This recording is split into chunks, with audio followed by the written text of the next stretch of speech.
ঈদের বোনাসটা। ও আচ্ছা দিতাছি, দাঁড়াও খালা। এই না দাঁড়াও খালা, হুনো আমার স্বাস্থ্য বই না আকলিমা যে বেতে কাম করে না, হেই বাড়ির ম্যাডামের কাছে ঈদের বোনাস চাইছিল। হেই কিপটা বেডি মাত্র 200 টাকা দিছিল। আহারে আমার আকলিমা বোনের বুকের ভিতরে কি একটা দুঃখটা লাগলো। পরে দিশা মিশা না পাইয়া হেই বিড়ির অভিশাপ দিল। কি অভিশাপ দিল জানেন খালা? কি অভিশাপ দিল? ইরানরা বলে বিদেশি বিদেশি কত বুম ফালাই বানছে। আল্লাহ, ইরানরা এই বুমগুলা বড় লোক কিপটা বেডি গো বুকটার মধ্যে ফালাইতে পারে না। তারপর কি হইছে খালা জানো? কি হইছে? লগে লগে হেই ম্যাডামটা স্টক কইরা ওই পারে চলে গেল। তারপরে খালা হেই ম্যাডামের কষ্টের টাকাগুলা হ্যাঁ 14 গোষ্ঠীর আপাতত দলগুলা সব ভাগাভাগি করে নিয়ে গেল। কি হইব এই 2 দিনের দুনিয়ায় কিপটামি কইরা।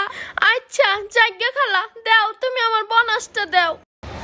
এই নাও খালা। তো দিলা খালা 200 টাকা।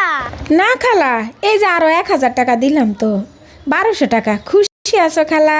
হ খালা, আল্লাহ তোমার 1000 বছর বাঁচায় রাখো। গেলাম তিলে খালা। আচ্ছা।